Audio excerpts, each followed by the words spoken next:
Before we get to Orban, I've got to talk about the death of man. No, this is not a new show headed by Kamala Harris or indeed the Democrats in their pro-feminist, anti-man world. No, this is actually Carl going through the whole philosophy and ideas of the concept of the death of man. And if we don't stand up for ourselves and what we do, then we will find ourselves having some real serious problems down the line. And I believe it's talking about the history of the Enlightenment and the decoupling of transcendent values from pre-Enlightenment thinkers to the more rationalist ideas. It's kind of an elaboration on Carl's ideas of rationalism, which he picked up from Michael Oakeshott, as far as I'm aware. Which I think is really good in the way that you explain it in terms of a philosophical sense, but I like to put it in that there was a good time, now there's a bad time, and men are trying to be killed off, and this is the way of doing it philosophically and explaining it in a nice way. For those who are not as bright and deeply involved in philosophy as you are. I don't really read much philosophy. Only fans. That's it. The only fans. He's only just hearing about philosophy now. Most of it is dreadfully boring. Okay. Well, I would recommend it. Nearly 5,000 people have seen it. I think it's going really, really well, and I would certainly think that you should, if you want to look at it and get onto the premium and join us and have a view. And then you can come back and tell us whether we're talking, out of our backsides, to be honest, or whether we're actually just geniuses in our own way of describing how this goes. So, getting on to Orban, who I generally think is a genius at the moment, and long may he continue. He's just done a series, I don't know if you've been watching over the last few weeks, a series of big speeches, both in France and his own country. And in a way, he has just really upped the ante towards how Hungary is positioning itself alongside Trump and the kind of concept of a free Hungary in the European Union. And he's daring them at the moment, in my view, of how he going. And there's a couple of things here I want to come from, beginning with this. Clearly, we know that J.D. Vance has come out and said that Europe's anti-freedom of speech. It's attacking the liberties of the individual. And in one of the recent events by Orban, I just got 3 or 4 little clips I'm going to play to people just to ask you to look at the language that he's using now. This is almost wartime language. It's almost Churchillian, in my view. Okay, so you might need to reduce the volume. Le Pen bírósági ítélettel zárják ki az elnökségi versenyből. You're going to need to stay on the video. Yeah, go. If you can play that, Samson, that'd be great. Bíróság elé rángatják. Az AfD nemzetbiztonsági eljárás alatt áll. A patrióták rendezvényeit erőszakkal akadályozzák. Kommunista, baloldali verőlegények támadnak a jobboldaliakra. J.D. Vance-nak igaza van. Ma Európában nem kívülről fenyegetik a szabadságot, hanem belülről akarják megdönteni. És mindenki látja, hogy baj van. Az egész kóceráj inog és roskadozik. Változtatni kell. Ez így nem mehet tovább. So I think this, if you look at the beginning of this is a very good division between the sides. The left now, the EU, are communists, and we're trying to destroy our nation from within. He's linking himself very strongly with the allies that he believes are actually the defenders of our freedom of speech, the AfD, Salvini. He's indicating how they're breaking up freedom of speech by attacking democratically elected parties and individuals and saying we've only got one saviour, and that is the United States. And he's also indicating changes needed. This cannot go on. And just the way it's his stance, but obviously we know where this is going to go on the left. The way that he talks, the strength in his language, they're going to say he's not Churchillian. He's more that of a far-right leader of an age past, which I don't disagree on. I don't know what your first thoughts are seeing this. Well, if you're a far-right leader of ages past, we used to just call that normal. We used to just call that belief in the nation state. And you might want to be closer to the microphone. Sure, yeah, I just realised. You gave me the look, as if to say, move your face. Belief in the nation state, belief in borders, belief in national identity, some level of ethnic consciousness, just sensible, normal human behaviour. Yeah, and I'm liking this kind of new strength that he's come through it. He continues, so that's about freedom of speech. He then, in France, comes along and he talks about the population replacement. The language here again, incredibly impressive. And Samsung, you may want to take the volume down on this too, for people. Barátaim, 20 évvel ezelőtt rájöttünk, hogy a globalista nyugati világa vonata a szakadék felé robog. Fellázadtunk. Megszerveztük a hazafias jobboldalt. Elsöpörtük a baloldalt. Új alkotmányt csináltunk. Aztán kerítést építettünk. Migránsokat kiszorítottuk. Csak az léphet be, aki engedélyt kapott. Barátaim, Magyarországon a migránsok száma nulla. Nulla. Nincsenek utcai hordák. Nincsen antiszemitizmus. Nincs erőszak, és nincs zavargás. Magyarország a magyaroké. Brüsszel vért hány. Fenyegetőzik és zsarol. Pénzügyi szankciók alatt állunk. Napi 1 millió eurót kell fizetnünk Brüsszelnek, mert nem engedjük be a migránsokat. De mi kitartunk, nem engedjük, hogy tönkretegyék a városaink és az utcáink biztonságát. Barátaim, ez nem migráció, hanem szervezett népesség csere, amellyel kicserélik Európa kulturális alapját. Mi magyarok nem fogunk letérdepelni Brüsszel előtt. Mi az emberek oldalán állunk és harcolunk ért. Harcolunk a családokért és a hazáért, ha az egész brüsszeli bürokrácia ellen, a hadsereg ellen. Now I'm looking at that, and again, he's indicating that he took the fight on, and it's a message that I think is being pushed on from America to himself. He said, look, you stood firm, you got out there, you pushed against the left. The mass walk through the institutions that were occurring in Hungary, you stopped it, you forced it back, and you took the ground on one of their big fronts, which is immigration and population replacement. And he's done so in such a way, and he's set out very clearly why he's doing this. It's about culture, it's about protecting people, it's about Hungary being for Hungarians. And I think this is a message he's saying then, look who is stopping us. They're even making us pay 1 million euros a day.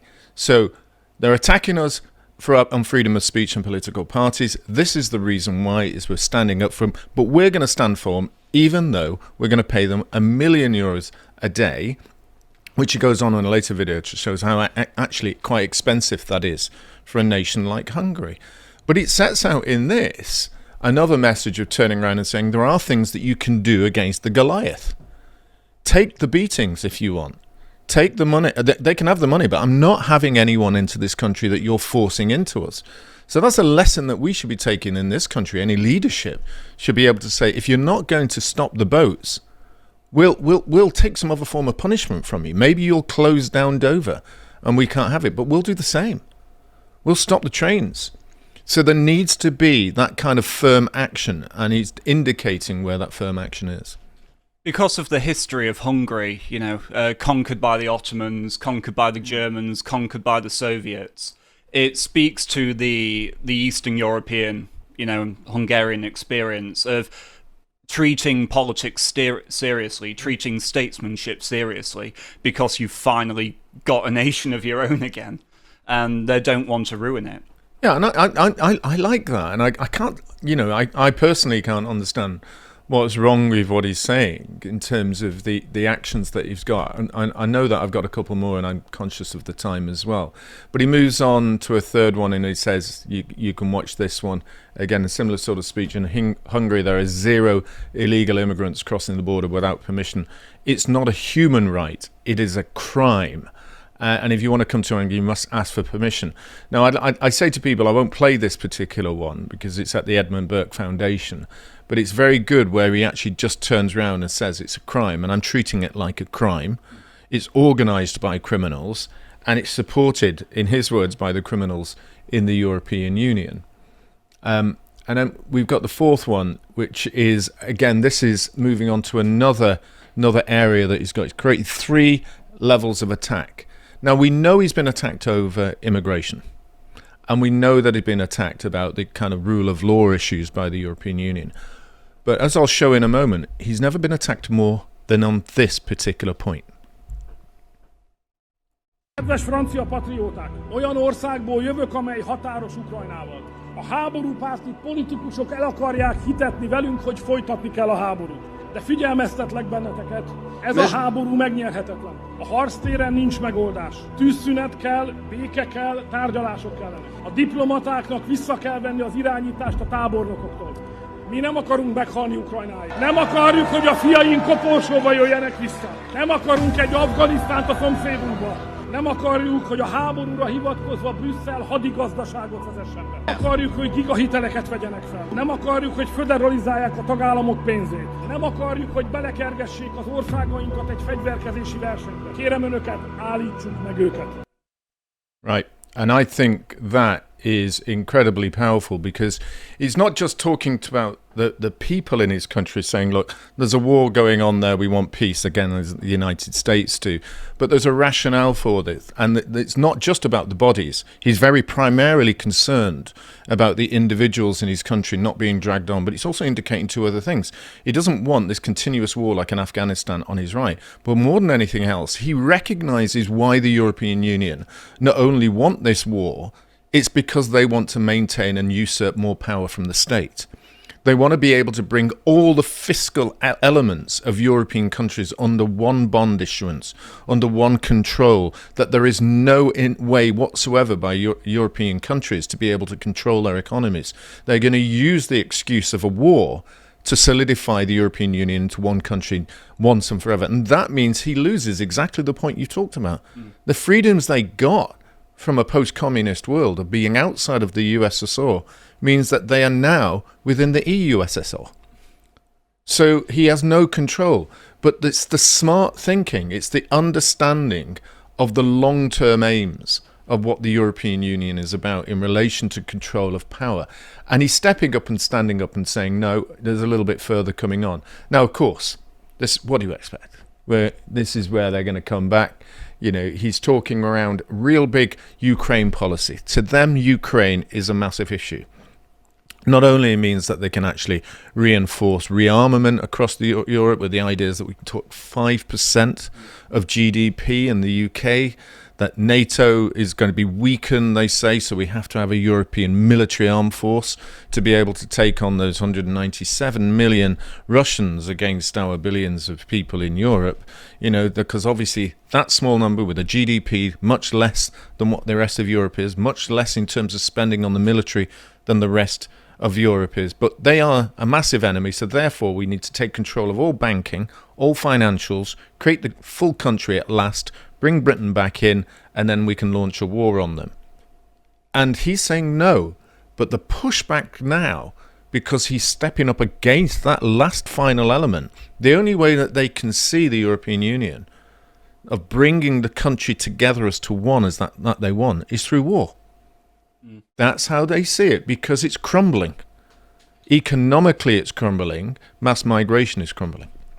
Well, it's a tale as old as time, isn't it? That you create an existential enemy in order to create unity out of it. And I'm looking at this. I mean, he wrote a letter, which I think is quite brave of him in any way, but he must have done so if he felt that he had support from other areas. And he's threatening to block funding for Ukraine using his vote.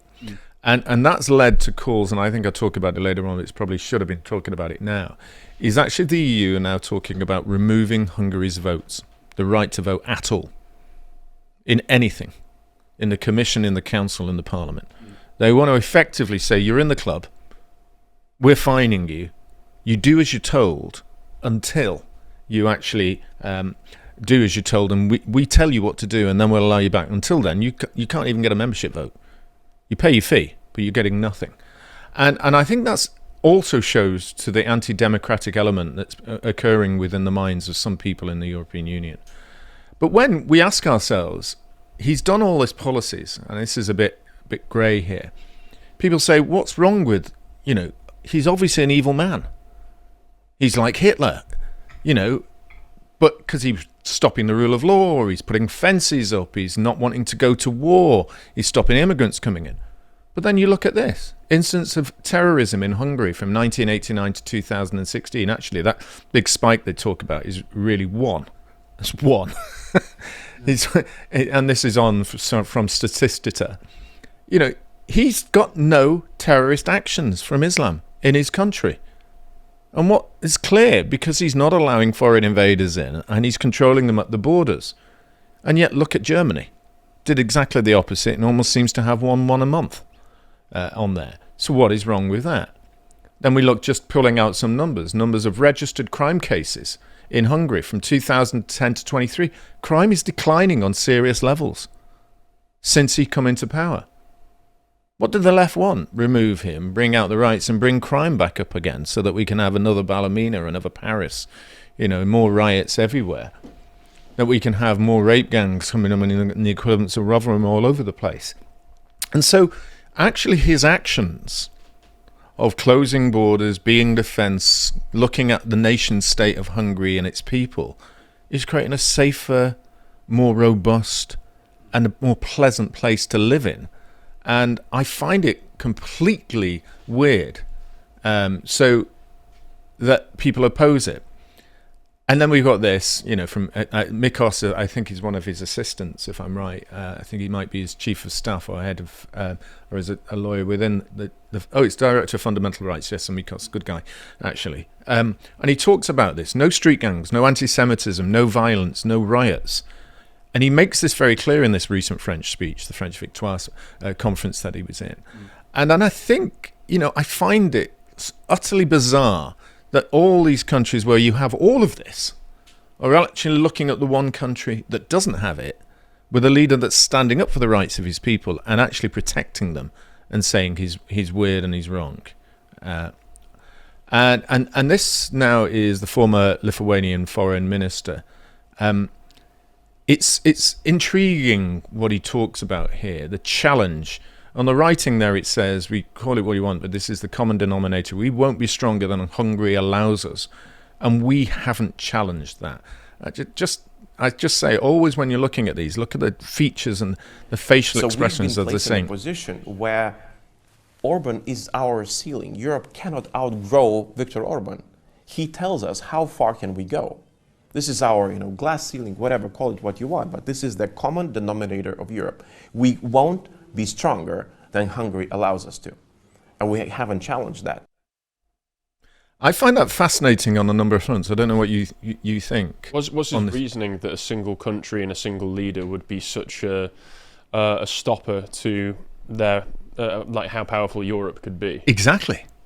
And that's exactly the point. How is he suggesting for a minute that this one man from the smaller part of Europe, who doesn't have the economic power of Germany, doesn't have the kind of military and economic influence of the French, doesn't have the voting connections of Spain and Italy when they linked together, how is he more powerful than all of them? And he alone is stopping Europe from going. And what it means is that he has a vote.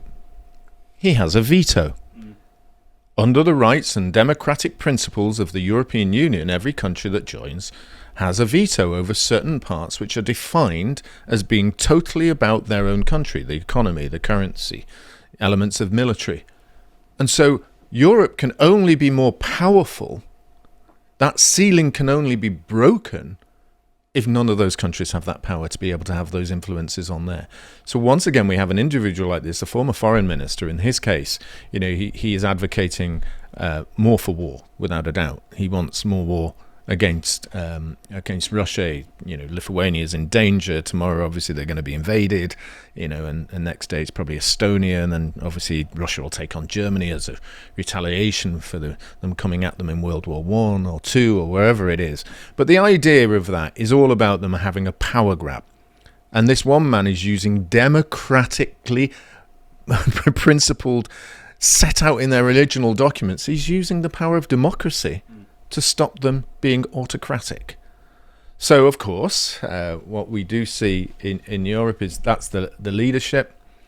And, of course, the Hungarians protesting outside the Orban regime in front of the parliament. They're saying this is right now, over the last couple of days. Obviously, like most cities, the Hungarian capital does have more students, but it also has an awful lot of funding from the European Union being pumped into rights organisations. I was about to ask how they were able to raise all of the money for a stage, multiple screens, scaffolding, speaker systems, all of the technology that comes with this. I'd imagine it's being funneled through NGOs.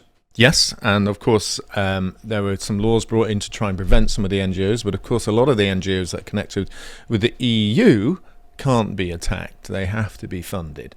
So what we talked about only the other day was about how the Mexicans are acting within America to agitate against America on behalf of Mexico.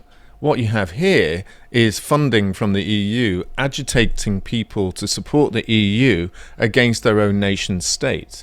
And that's one of the modus operandi, of kind of the same arguments that they say that China is doing at the moment across Europe, or that Russia is doing in the same way. So whenever people point to me and say, well, that's what Russia does, that's what China do, and I say, well, actually, that's what we do too. But ours is okay? No, what it means is it's okay because it supports your argument. And if someone else has a different argument and they're doing the same, that kind of hypocrisy, the two-tier element comes into place. But actually, unfortunately, I did see the drone footage of that pulling away, and I couldn't capture it. I couldn't see where it was, but it seemed to disappear from the feeds that I was looking at when I was doing the initial research. But it actually wasn't that many. It wasn't that many. It's a crowd there, but you could say it was like a couple of thousand people, 2,000-3,000 people when the drone footage comes back.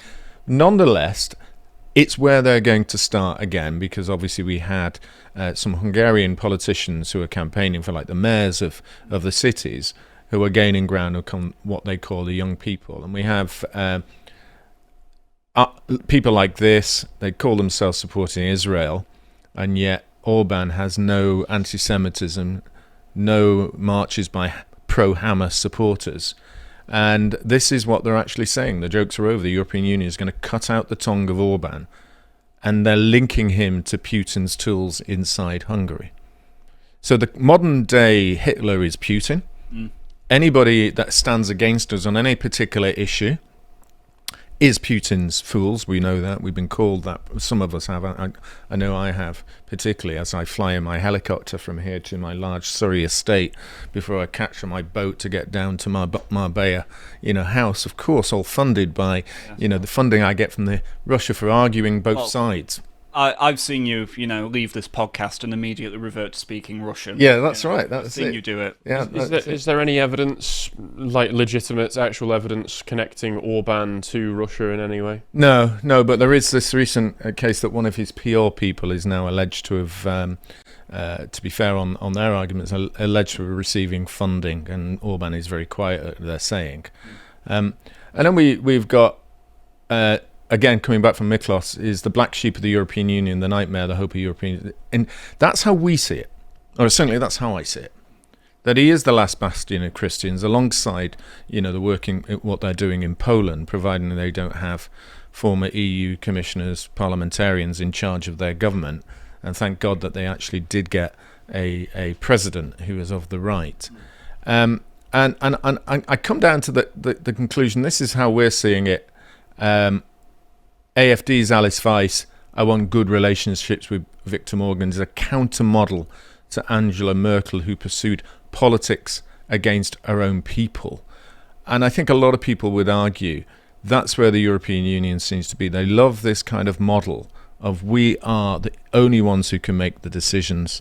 Power should be at the top. The people should just listen and get on with it. And anyone who fawns to us will give you some of the trinkets of cash down the line through our NGOs and our funding to ensure. And those of you who stand up for you, like Orban or like Alice Weidel, we're either going to imprison you, remove you, ban you, silence you in some way.